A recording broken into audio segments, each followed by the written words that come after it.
Welcome to 3 Yards Per Carry, a podcast covering the Miami Dolphins and the NFL. Now, here's your hosts, Chris, Alf, and Simon. And we're on, and welcome to 3 Yards Per Carry. I'm Alfredo Artiaga. Simon Clancy is here. Chris Kaufman is here, and we made it. I think this has been the longest run-up to the draft in the history of run-ups to the draft, mostly because of all the holes that Chris Grier has either created or is creating.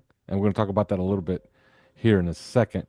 But let me thank Thompson Cigar. They've been with us since preseason, or since day one of the regular season, since week one. They signed on then again as soon as the season ended for the draft season. And past this week, the promo code will not be active. But maybe it'll be active once again come August. So you got one more week. 3 yards 20. Go to thompsoncigar.com and use the promo code 3 yards 20, and you get 20% off your order of over $75 or more. Well, boys, we made it.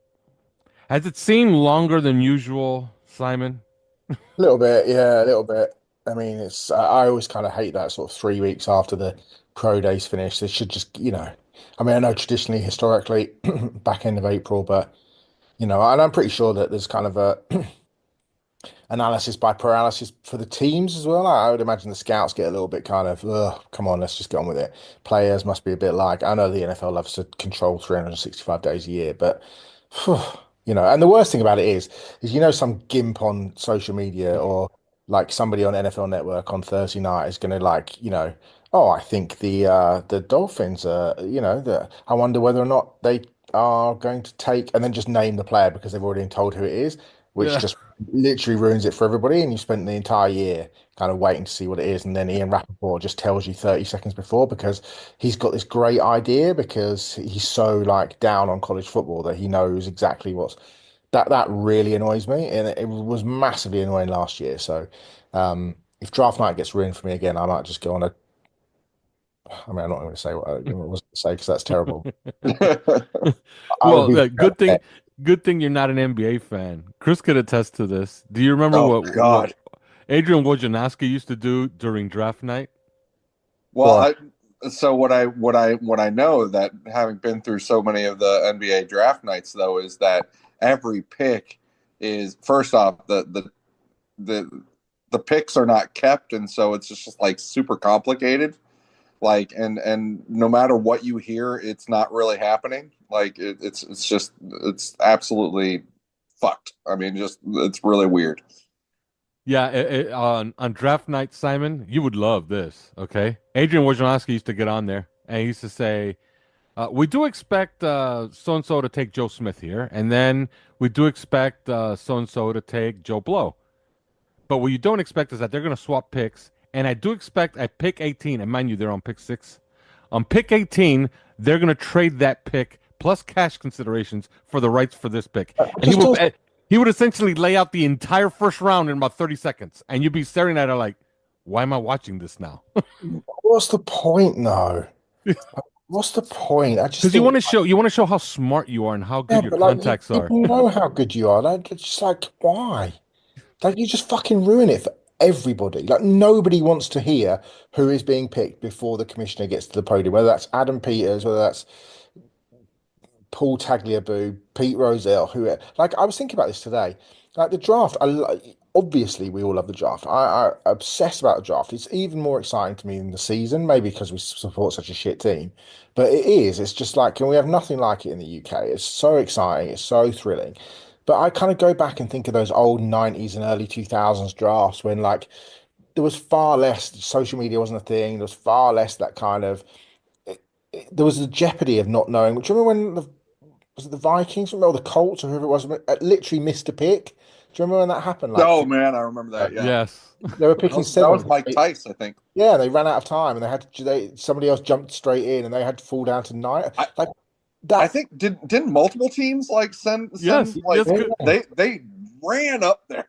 I think social media and the desperate need to be first, to seem like you've got contacts, has ruined the joy of the draft a little bit, which I think is really disappointing because it's such a unique event, and I do feel a little bit sad that that's the way that it plays out. Like I have to mute loads of people on social media, like Jason Lackenfora, Ben Albright. There's like 7 or 8 people that I follow that all tweet the picks before the commit, and I just think, what are you doing? Like, what are you doing? Why do you bother?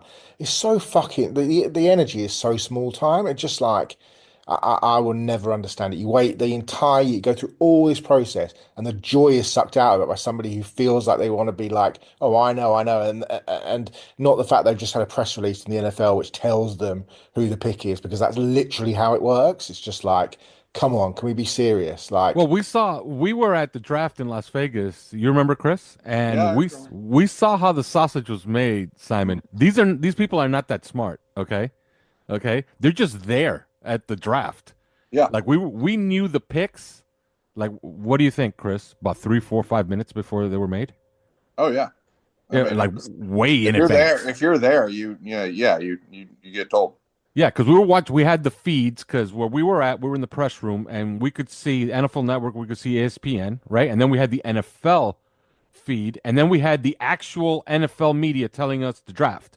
And I remember they would tell us, Ada Hutchinson just got taken by the Detroit Lions. And I'm like, okay. And I'm looking at the TV, and the TV's still on pick number 2, and they're not And we're getting to we're, Aiden we're like Hutchinson. 20 minutes away from that getting announced. Yes. wow, really? Yes, like we knew like we were done with the first round like half an hour before the first round was done on TV. Yeah. Yeah. That is wild.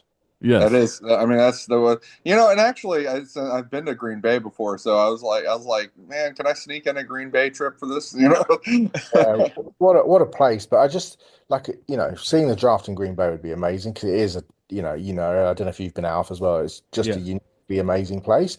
But the idea that somebody would just fucking ruin it like that, it genuinely breaks my heart, to the point where I was thinking the other day in the car, I was like thinking, do I just do I have to like, and I like that. I think Rich Eisen is unbelievable. I very much enjoy Daniel Jeremiah. I don't know who else they can have on the stage with them, NFL Network. Charles But Davis. Charles Davis is going to be there yeah, for Charles, day 2. yeah, but night one, because they often have David Shaw, and I wonder who else it'll be. But I was like thinking, am I going to have to literally mute the entire thing until I see the commissioner walk out on the podium each time? And I think that just ruins the joy of it. Like 10, 12 years ago, and there was that kind of nobody really knows. And I know Jeremiah says no, he doesn't know. The best television is They know.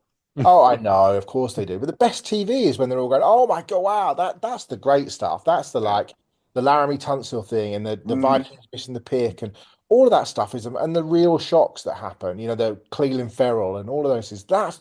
That's what makes the draft really exciting. I mean, already it's just like, oh well, pick one this year is going to be. We already know the first 4 picks pretty much. It's like, wow, the jeopardy has gone out of it completely, and it's like. Yeah, I don't know. I just I feel like the obsessive need to be first, whatever, is just kind of overpowered the actual event, and I think it's a real shame.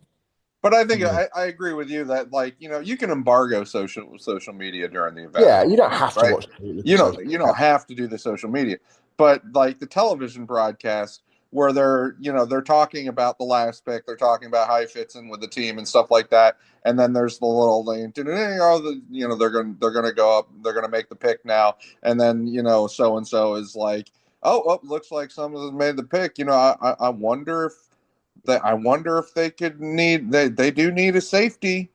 Yeah, that's the thing that really, and then it's like with the 13th pick, the Cleveland Browns select Nick Eman. It's like, oh, Ian, what a guru you are. I didn't know how Yeah. you spent watching I will, South Carolina. uh, Just like, fuck off. It's so boring. It's such shit also TV. Simon, I will never get over being in Las Vegas, and Chris was there, and I sent him a picture, and I think I sent you a picture in our WhatsApp chat to prove it. I might even put that picture on OnlyFans, by the way. And by the way, if you want to become a member of OnlyFans, you got to go to discord.gg/OnlyFans. You become a member there for $4.99 a month, all access. I will never forget all the guys that they invited to the draft, and all those guys were really, really gracious with their time. I got to speak with Sauce Gardner for about 15 minutes. I put the video up on our feed at the time. Sauce is great. Yeah. Yeah, he is good, isn't Sauce Gardner was a lot of fun, and so was Zion Johnson. So I got to speak to all these guys. It was a lot of access, but I will never forget when you were leaving the green room where the players were at. Outside the green room was a lobby, and there was at least 45 to 50 prostitutes in that lobby. Wow. You remember the picture that I put? I think you can remember the picture I put up. I'm like, there's And that's 45 not plus. counting. That's not counting the agents of. I thought that was you at a strip club, Alf. I didn't know that. Oh. Yeah, but sure enough, yes. No, it's a great It, experience. Yeah, have it you never was been to Vegas. you've never been to a draft, have you, Simon? No, I haven't, and I don't think I want to either, frankly. I just Pick a like, city. Pick whenever they have it at. Man, this was a good week for you yeah, at Green Bay. But next time to do it at a pretty good city, pick one out Pittsburgh is and next, isn't it? go. It's an experience. Yeah, I'm not sure. Well, just think about it this. You're gonna watch the draft on speed dial, okay? So you're gonna be like, holy shit, this is moving really, really, really fast. Yeah, that's the kind of thing that you know. I remember. Do you remember, Chris? We got the AJ Brown news, and we were told nobody in here can report it, and there's like 300 people in here. I'm like, how the hell are they gonna police this shit? Yeah, because we knew about the AJ Brown trade Right, like about 20 minutes before it happened, but they embargoed it for their partners, meaning only right, ESPN or NFL Network could report it at the time. right. You know, but yeah, Hence, nah. I had a lot of fun that week. It was a lot of fun. You know, seeing how the That said, sausage in the was second made. half of the show, we're going to tell you exactly how the draft plays out with our Yeah. mock draft. Yeah, I got my little sheet here ready to go. All right, let's talk a little bit of draft news. Uh, guys were talking about doomsday scenarios for the Dolphins. I think I found one, and it's Will Johnson having a degenerative knee disease. This is not good news, Simon, for Miami's draft board or their prospects of taking somebody like Will Johnson, because man, if somebody takes Jedi Barron now, you got to think it probably takes cornerback off of their board for 13. yeah, Like this is not good news for Miami at all. no. And for people that don't know, Albert Breer reported today that Will Johnson has a knee issue. I mean, we knew he had a knee issue anyway because he had knee surgery 18 months or so ago. But it's clear that there's a long-term issue there. And he said in the short term, teams are happy with it, but there is a concern over longevity of that knee, which makes it seem like, teams think he might be a one-contract player. I mean, I'm probably putting words into Breer's mouth there, but that's kind of how it came across. And to me, that just has to take Johnson off the board for Miami at 13, Chris. I just can't see that I can't see the viability of that. If, he's coming off the turf toe issue, there's the shoulders, and now there's a potential, what feels like a long-term knee issue or degenerative knee issue, as Al said, or just an issue that's going to raise its head potentially for a position that has to use knee so uniquely because of the change of direction stuff. The concern then would obviously be Barron, and I saw somebody mocking Barron as high as 7 to the Jets today. I think New Orleans at 9 is a massive spot for Barron. I think San Francisco at 10 or 11, whatever the 49ers pick 11, is a massive potential spot for Barron. I think even Dallas might be a spot for Barron in that place, depending on who else is on the board. So, yeah, I mean, I think that the Dolphins would love. My understanding is that the Dolphins had Barron over Will Johnson, and I reported that in Only Fins last week, and the unique ability of what Barron can do in terms of being a bit more of a Swiss Army knife. But if he's off the board, then I think there's it does feel to me like, in that same Breer report, Breer mentioned that Walter Nolan is a player that will go significantly higher than media and fans believe he will. And he mentioned the 49ers who have, we talk about how bad our defensive tackle situation is. Theirs is pretty equally as bad. Walter Nolan feels like a bit of a John Lynch kind of pick, feels like that sort of 49ers type player, kind of a little bit boom or bust. But if he is boom, then he could be massively boom. I don't think teams value Kenneth Grant quite as highly as maybe we do. And so is there a break glass in case of emergency player? And the more that we think about it, I think as a threesome, the more I think that North Dakota State's Gray Zabel might be that guy at 13. Some people will be annoyed, but I think, what this team, and we've talked about it from the moment that we knew that Chris Greer was coming back, we said that, if you're going to have the draft, he's got to have a player whenever we pick, and it's 13. Obviously, it's got to have a player that contributes straight away. You can't have somebody that plays 130 snaps or 76 snaps and just doesn't contribute because they're desperate for players. I mean, this team is bereft of talent. They're desperate for players.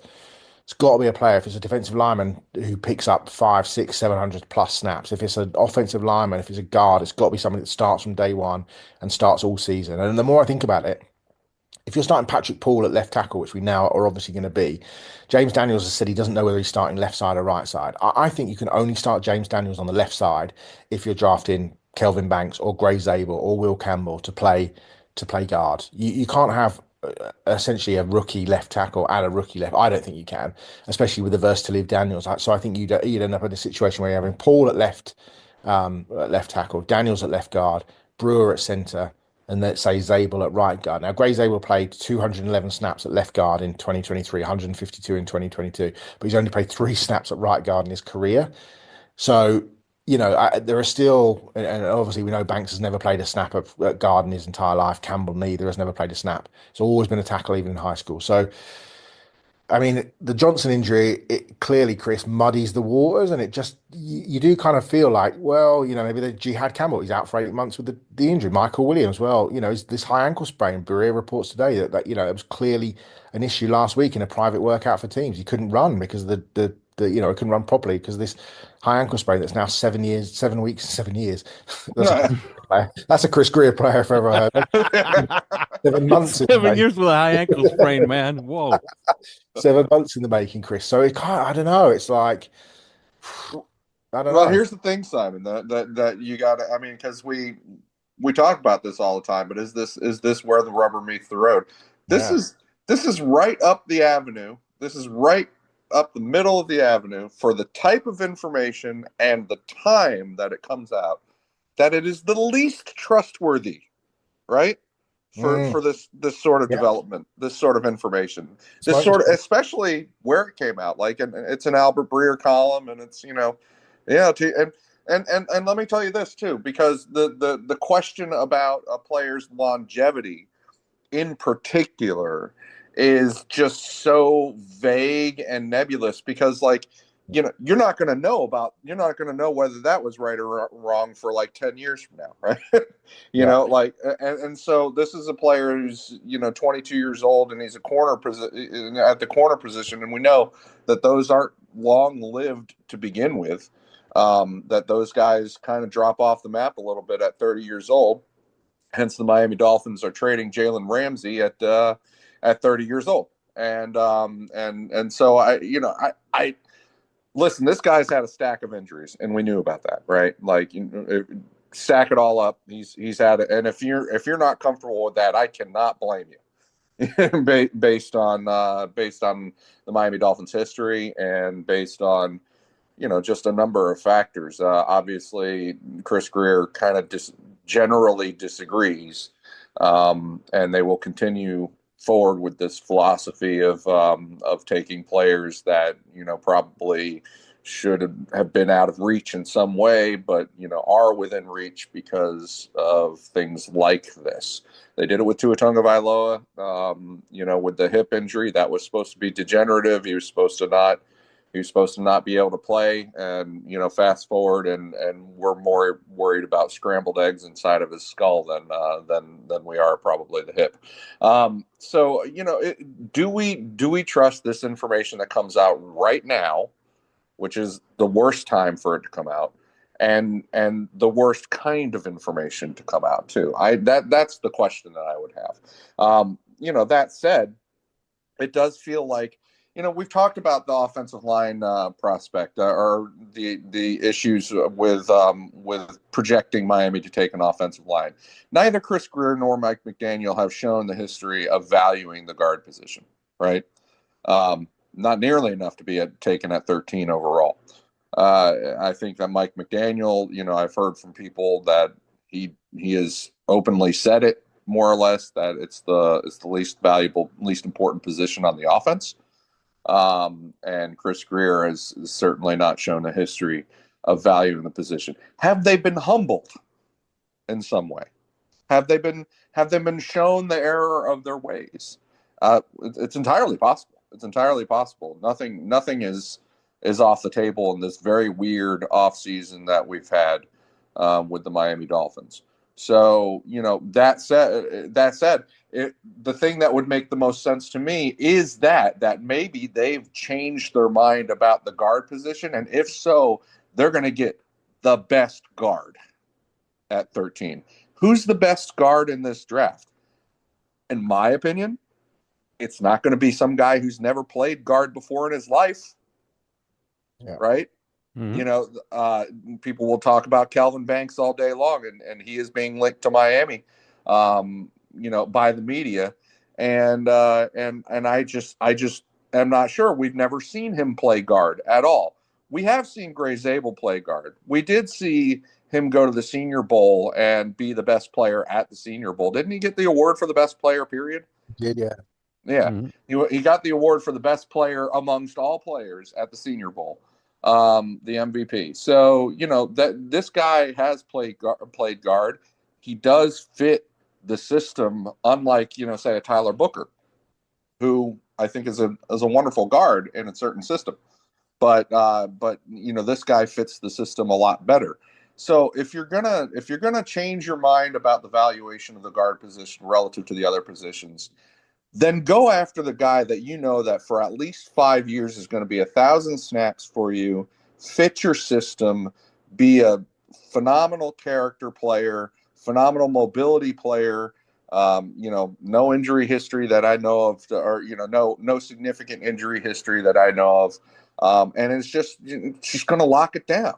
Because like we talked about before, Miami needs players that are going to be, in Chris Greer's own words, forced onto the field right away.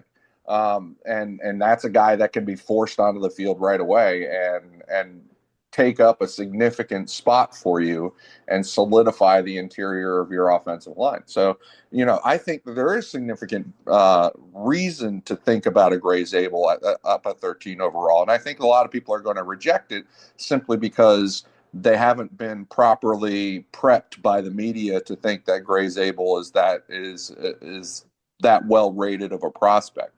But Duke Manyweather, he said it. He said he's an excellent player. Said that a lot of teams are considering him a center, just because this is not a great center class. But he would put him at guard, and he thinks that he will be in a few years one of the very best guards in the entire NFL. And he said that he can play all 5 positions. Duke Manyweather said. Yeah.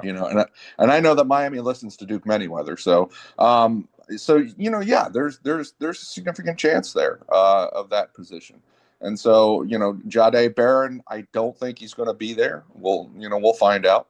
But then the question is, Will Johnson, is this misinformation? Is this, smoke? What's the deal here? I will say this: Drew Rosenhaus, who is obviously very connected with Miami, very tightly connected with Miami.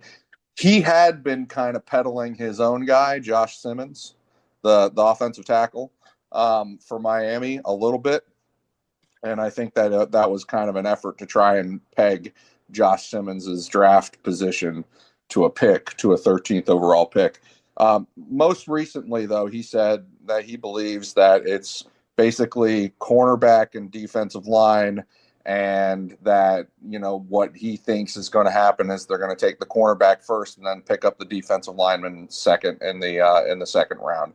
And the cornerback in particular that he named is Will Johnson.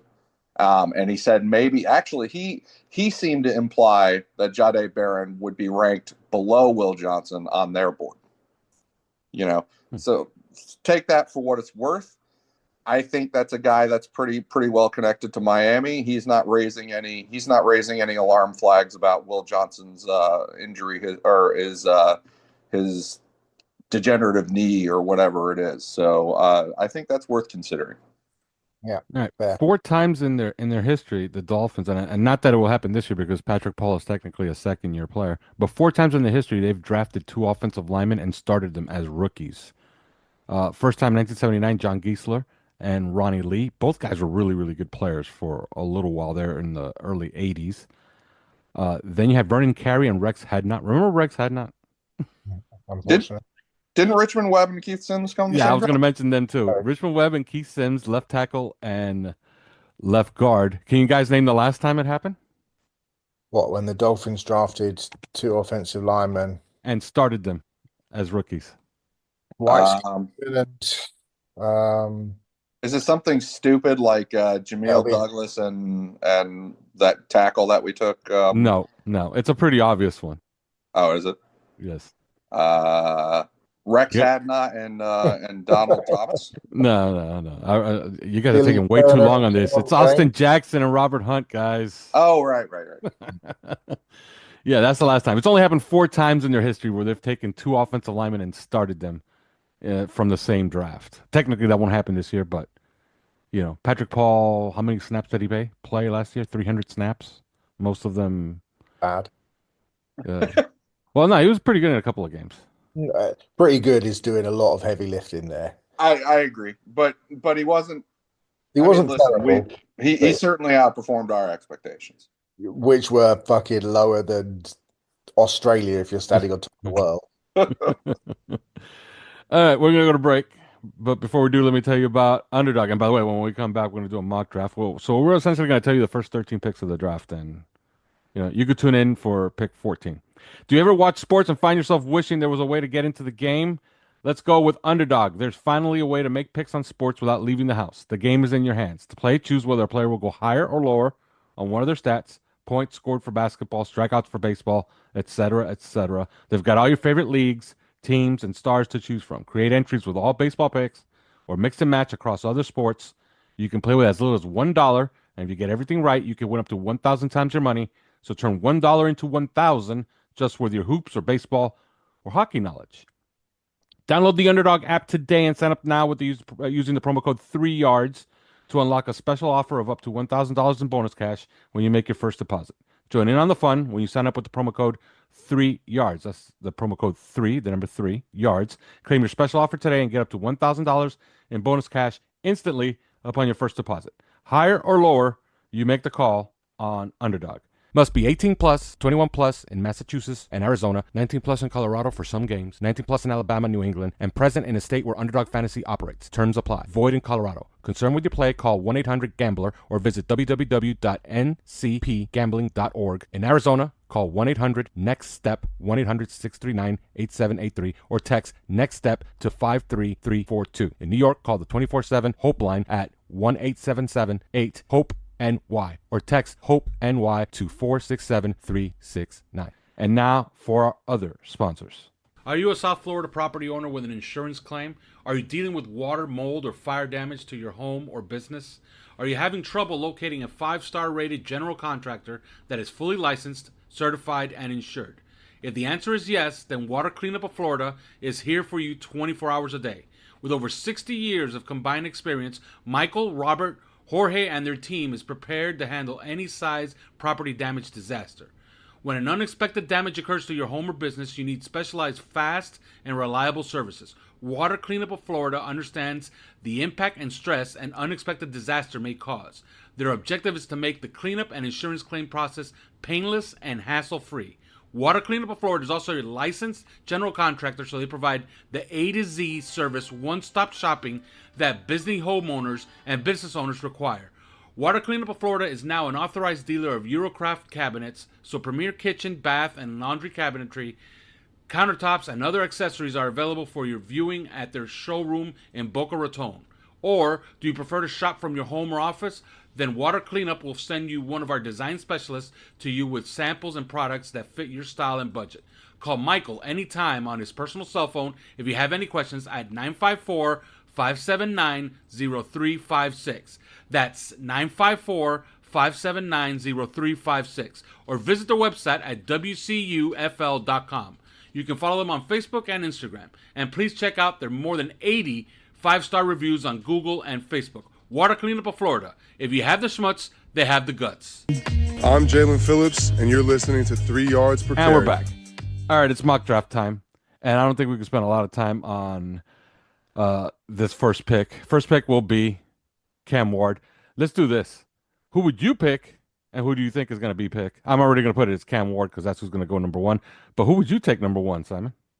I mean, I understand why they're taking Cam Ward. I just think the best player in the draft is Travis Hunter, and I don't think it's that close. So, but needs must, and they need a quarterback, so they're going to take the guy that they think is the best quarterback, and they're taking Cam Ward. Chris? Yeah, same. I mean, I think it's kind of a no-brainer at this point.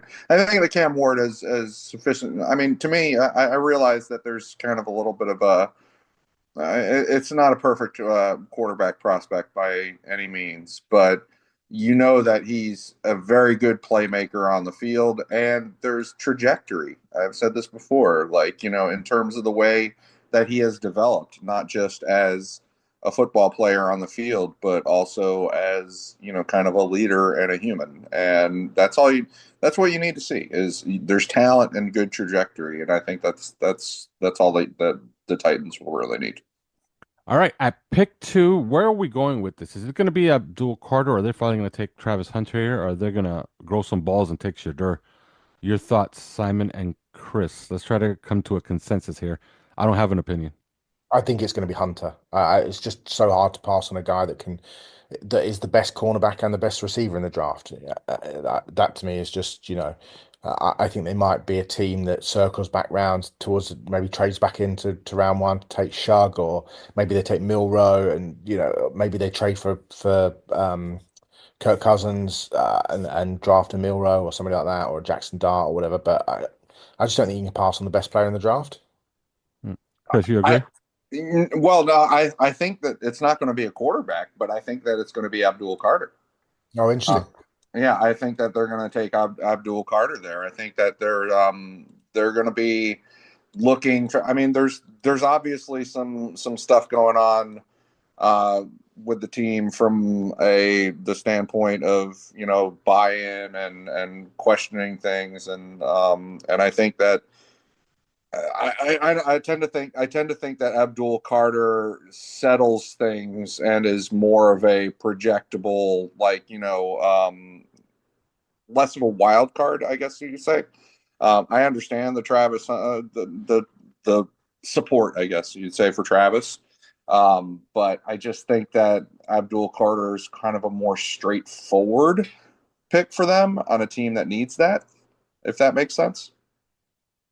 So let's go with Abdul Carter, Simon. You're going to be outvoted off the island on this one. Oh, I'm not scared. All right. Pick number 3. Nobody has done more work on Shooter Sanders in this draft than the New York Giants. But I think that the board we presented them with Travis Hunter just staring them in the face, I think they're going to get a little cold feet. They'll take Travis Hunter and they'll double back. I think they'll talk themselves into somebody in round 2, round 3. You know who they also had in for a visit? And they met extensively with him, Jalen Milrow. So maybe they're thinking round 2, round 3. I think that Travis Hunter goes here to the Giants at number 3. Your thoughts, Simon? Yeah, I mean, I think this will be Carter and Hunter at 2, Carter at 3. The biggest thing for me is to make sure that New England at 4 doesn't get either Hunter or Carter. Yes. Yeah. Yeah. Correct. So yes. So Hunter goes to the Giants, and then I think this is going to be the safest of all the picks. Look, in fact, I'm willing to call our shot. We're going to get this one correct. Okay, and we're calling it 4 days out. At pick 4, the New England Patriots will select Will Campbell, and I don't think there's any doubt about that. Yeah, that's who I'd have them taking. I just think they're just desperate for help.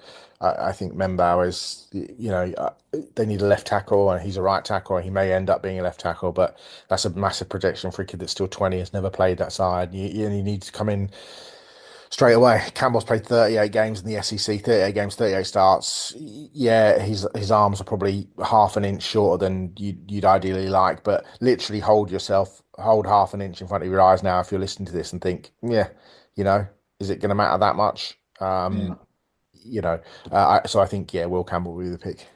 Yeah, 100%. All right, Jacksonville at 5. There's a little bit of intrigue. The talk is that they might get Jalen Walker to pair with their other Walker. I think this one's wide open. Yeah, this is where the draft starts here for me, I think. It does. So, now Mason Graham is out there, and they need help at defensive tackle. We're talking about teams with terrible defensive tackles. They're one of them. So would Mason Graham make a lot of sense here to Jacksonville, or you're looking in a different direction? I mean, I have seen literally Genty here. I've seen McMillan here. I saw somebody today saying that the Jags had Walter Nolan above Mason Graham, which I could definitely see. So this is, I mean, this is intriguing. It's wide open. I couldn't predict. I mean, Walker seems really high on people's boards, but it does worry me that he's 6'1" and probably not doesn't have a specific position necessarily. But he's a chess piece. But chess pieces make me a little bit nervous. I don't know. Chris, what do you think? This is a hard one for me. I think so. I think two things here, and this is very mile high view, but also in part because I think the danger might be in overthinking. And this is they just hired Liam Cohen, as a coach of the team, offensive guy.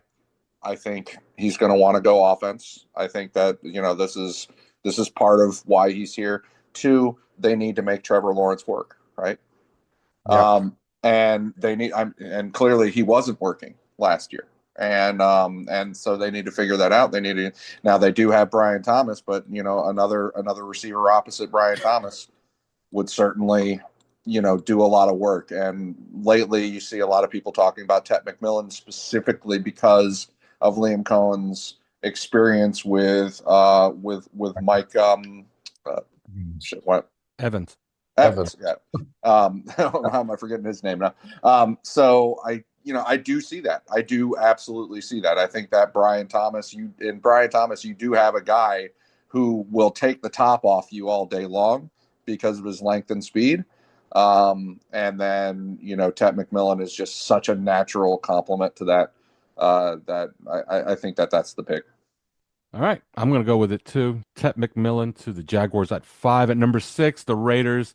Man, does Ashton Jeanty make a lot of sense here? It's Pete Carroll. He's going to want to run the football. It's Las Vegas. They got to sell tickets. Oddly enough, they have issues selling tickets in that stadium. Now, it doesn't help that Las Vegas has the most expensive ticket in all of the NFL, and the team is terrible. Okay? So, you got to put asses in seats. I would say Ashton Jeanty goes here almost guaranteed at 6. Your thoughts, Simon? Yeah, I mean, the kind of foible is the wrong word. I can't think it's like 1:45 in the morning or whatever. The only other mystery to me might be the Bears looking to get above Jacksonville. Like Jacksonville could potentially move down to 10 and still get one of the two big DTs, or they could get a Warren or Loveland. They could get the Millen. I just wonder about Ben Johnson, just thinking, Ashton Jeanty, Jahmyr Gibbs, Montgomery, whatever his name is, the other running back that was at Philadelphia that played well for them last year, DeAndre Swift, it's two up. And I think you've got to get in front of the Raiders if you want to get Jeanty. And I just think the Bears moving up 5 spots, maybe to give up a second, and the Jags moving down and still getting a guy that they would have taken, whether that's Graham, whether that's McMillan. I can't see Tech going, unless he goes at 5. I can't necessarily see him going unless, before 10.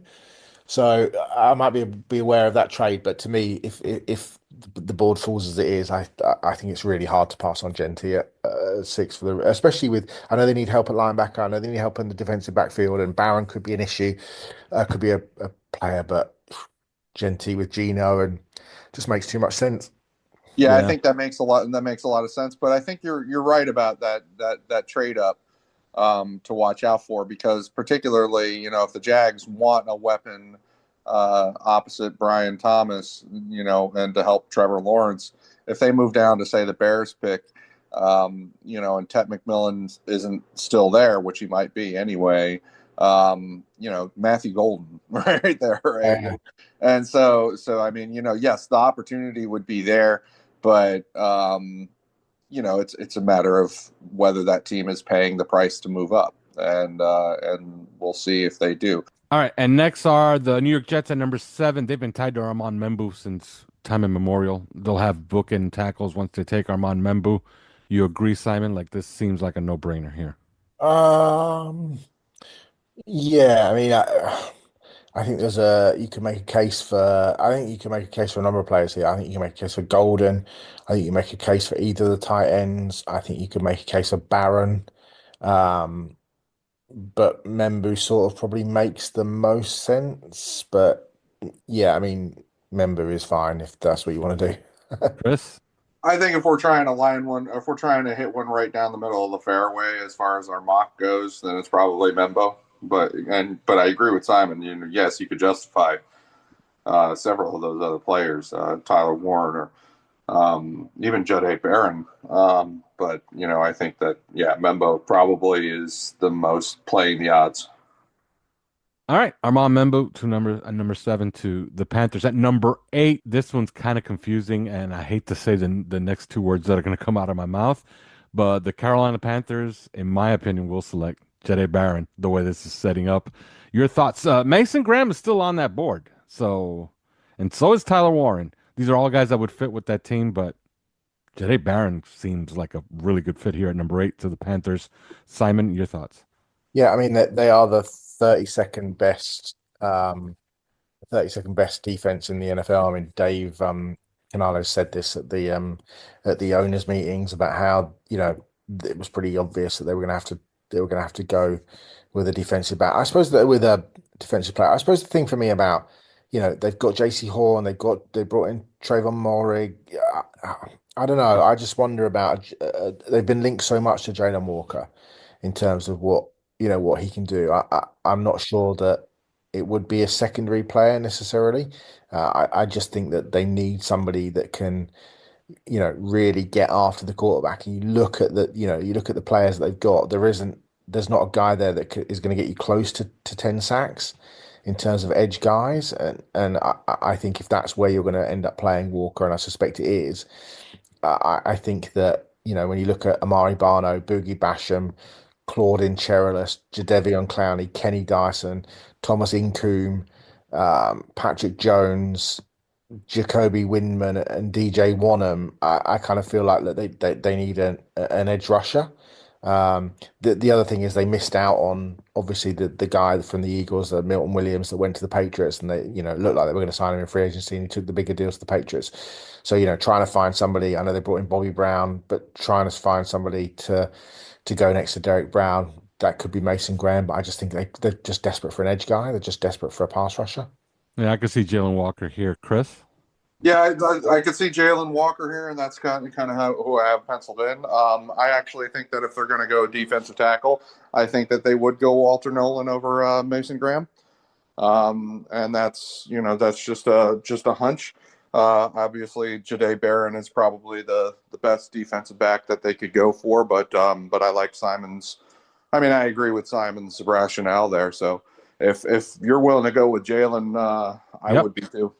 All right, Jalen Walker at number 8 to the Carolina Panthers. Number 9 is the New Orleans Saints. And while the New York Giants have done the most work on Shedeur Sanders, this team has had the most noise with Shedeur Sanders. Derek Carr is probably out for the season. This makes too much sense. And at number 9, it becomes almost elementary that the Saints would take Shedeur Sanders right here. Agree, Simon? Well, I don't. I mean, I don't know. I mean, Put you on the spot. I mean, isn't it? I mean, Archie Manning is what the last quarterback they took in the first round. Is that right? Is that? I don't know. Where did Archie go in the second? Whatever. Or maybe I'm sure I read today that they had. I can't remember where Archie went, but I'm sure I remember today reading somewhere that either he's the only quarterback they've ever taken in the first round, or they've never taken a quarterback in the first round. So I I don't know. I just wonder if can they get a quarterback at 40 and take a Tyler Warren here, or I don't know. I just feel like. Go on, Chris. I don't see it. I don't see him. I don't see him going after Shedeur. No, I don't either. What about an offensive line? Obviously, Ramchick retired, and the Penning has been a real disappointment. And they're bereft. They're bereft of talent there on the offensive Kelvin line. Banks.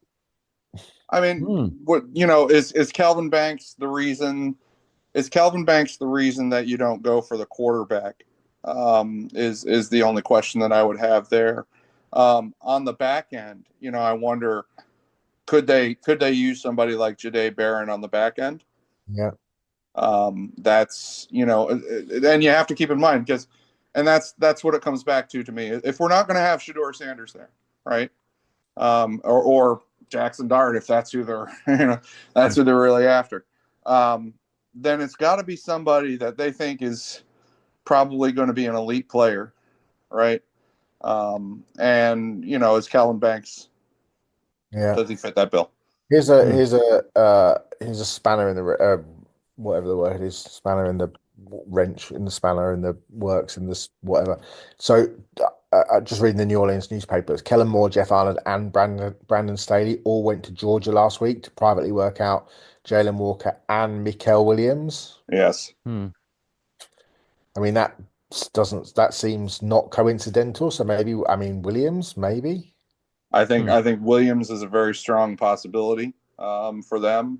I think that if it's not Jahdae Barron or somebody on the back, like that, then Mikael Williams is somebody that I could see them being quite satisfied. Is going to be a kind of elite player at a very important position, and that's the only reason that you don't take the quarterback when you're in kind of the position that they're in. Yeah. So Mikael Williams is where we're going. They could also double up and just take Mason Graham and put him next to Brizzy and call it a day and say, look, we're strong up the middle.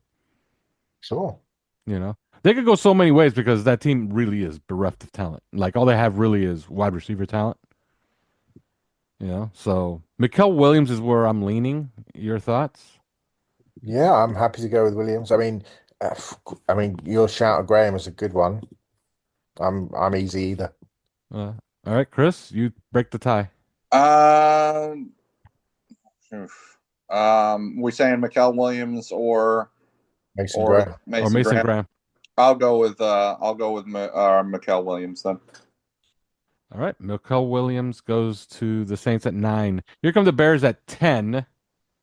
And man, speak of another team that could go in any direction.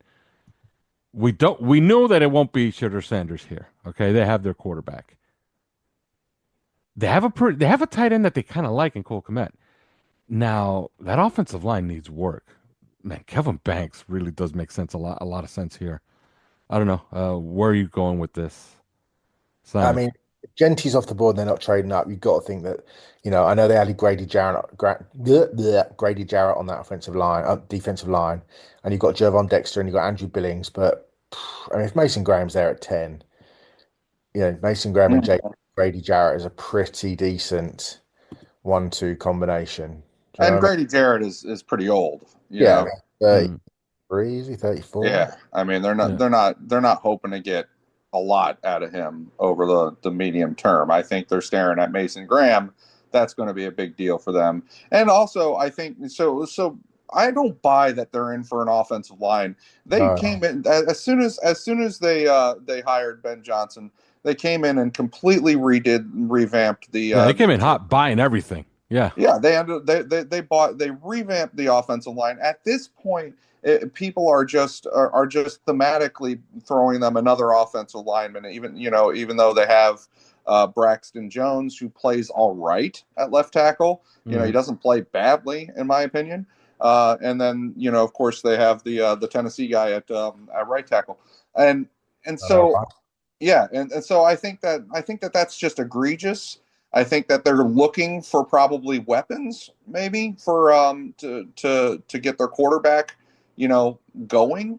But at the same time, there's two sides of the ball. All right, they came out of the gun.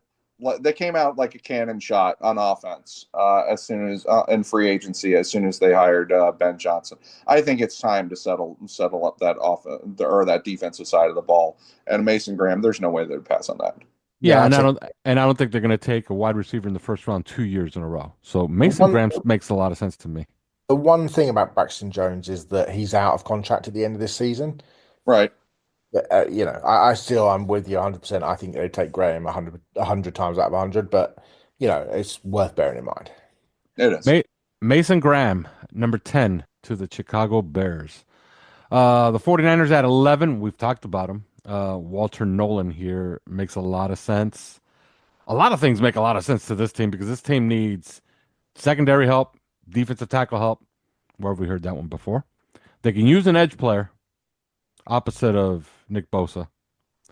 and the offensive line needs work. So I guess Walter Nolan is a good shot by you, Simon. Where are you going with this pick? Yeah, I'm going to say Nolan. I think it just makes too much sense for a team that's literally just, absolutely bereft on the interior of that defensive line. They need serious help in there, and that feels like a smart pick for a pretty smart team in terms of, I was looking at their interior defensive line, and they've literally got Kalia Davis, who's somebody I've never heard of, Jordan Evan Anderson, Kalia Davis, Kevin Givens, and Jordan Elliott are the four interior defensive linemen that they've got on that team. I mean, if Mason Graham starts to fall as well, you could easily see them trading up. But Walter Nolan makes an awful lot of sense there. I completely agree. Yeah, Chris? 100%. That's where I have it too. All right. Here come the Cowboys. They spent money on running backs this offseason. So everybody was saying, okay, this is the team that's gonna, move heaven and earth for Ashton Janty. I don't think that's gonna happen. They just spend money on two running backs, a total of about $9 million on two starting running backs. So I don't think it's gonna go running back. They need help off the edge to help Micah Parsons. They've had a mass exodus on that defensive line. They somehow think that Robert Jones is an answer at $5.5 million at guard.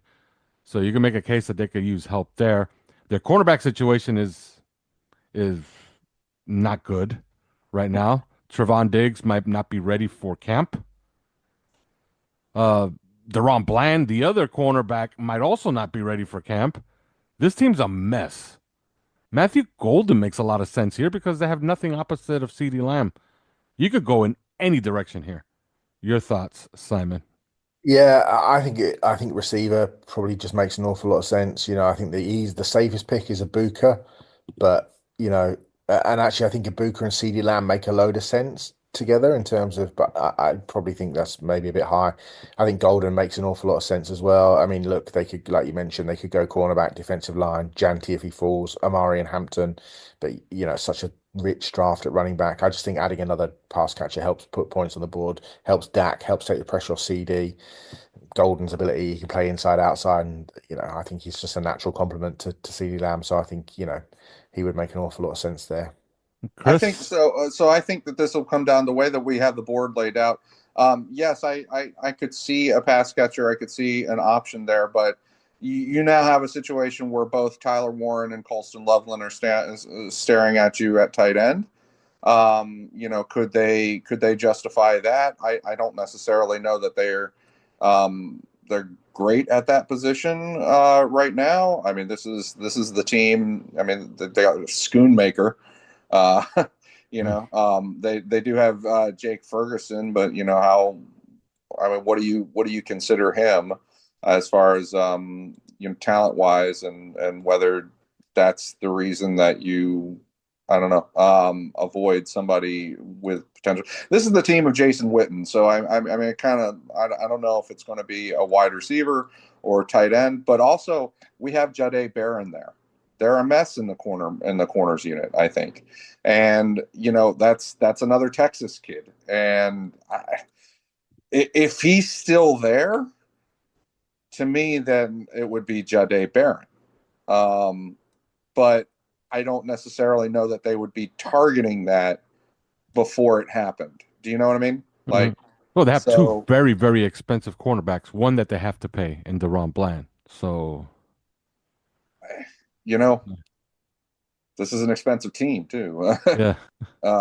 So I don't know. I could be convinced anyway. If anybody's got a conviction here, I'll go with it. But if I'm drafting for Dallas, I'm helping my $60 million quarterback somehow.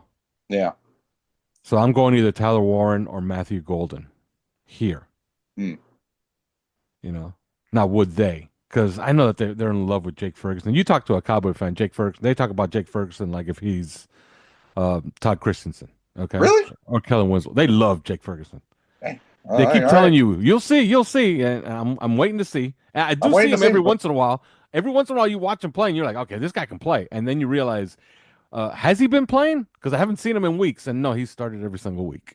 I mean, that's kind of that's kind of the point there. But hey, I'll take your word for it there. I just all right.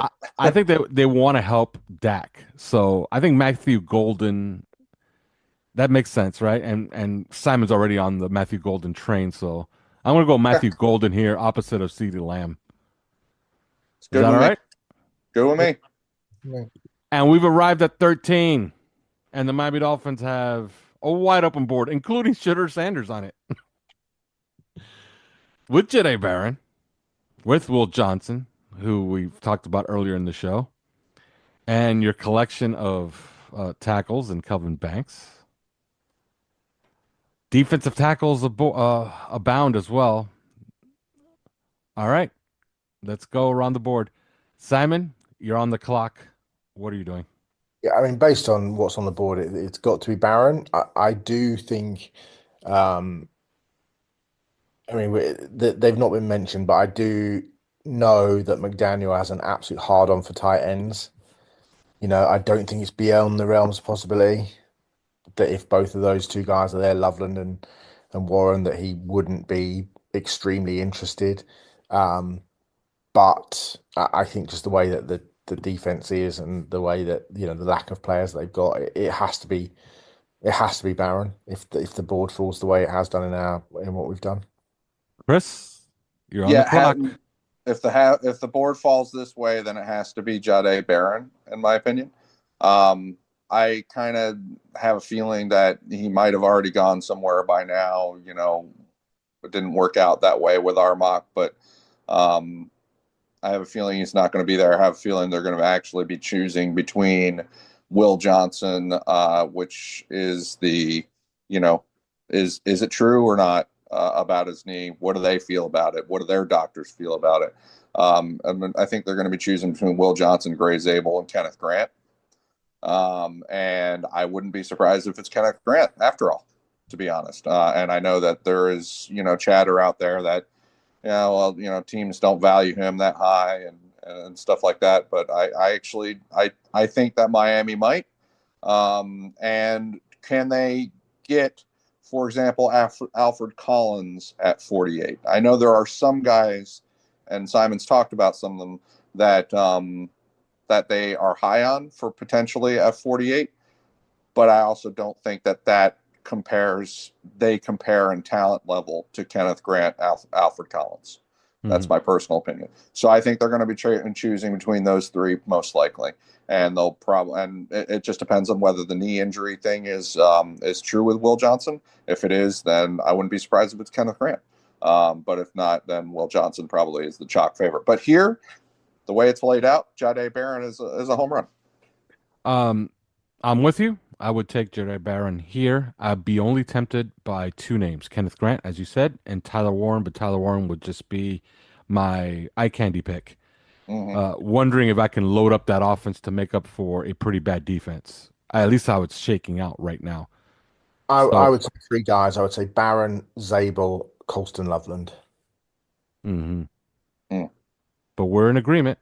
And then I think they come back with the DT, like Chris said, and if Collins makes it to 48, which I don't think he will, I think you jump all over that. But then TJ Sanders, Darius Alexander, those are the kind of guys you're looking at. I wouldn't be surprised if they've somehow found a way, especially with Jalen Ramsey burning a hole in their pocket, if they had an ability to trade up from 48 to get Alfred Collins. That is the main scenario that I've been working with in a lot of my scenario analysis. So yeah, makes sense. All right, and with that we conclude our mock draft. We've had a pretty good record on this. Last year we were all within 3 players, and one of them was Chop Robinson. And that was 25 picks deep. The only time we absolutely nailed it was with Minkah Fitzpatrick a few years ago. But here we are. So try to enjoy the draft. The next time we talk to you, we will be reacting to our first round pick on a Friday. Should be a short show, but we'll talk about that pick if they make it on Thursday. But till then. Imagine if they trade down to trade with the Eagles. To the second round. They trade to the 32. second round, and we don't do a show on Friday then. Yeah, maybe they trade to like. Imagine if they trade to 32 with the Eagles, and then they get on the clock, and then somebody wants to trade up and take Jackson Dart, and so we don't even have a pick on the first day. It's a real possibility too. Yeah, I mean, Yeah, and then on Friday we'll just come on here with our reaction show and say, "Hey, we got a pile of picks." it's like 5 a.m. and these motherfuckers haven't even like drafted yet, and I'm like, "What are you doing? I've got to be at work in 3 hours time. You slags, make a pick." How angry are you going to be?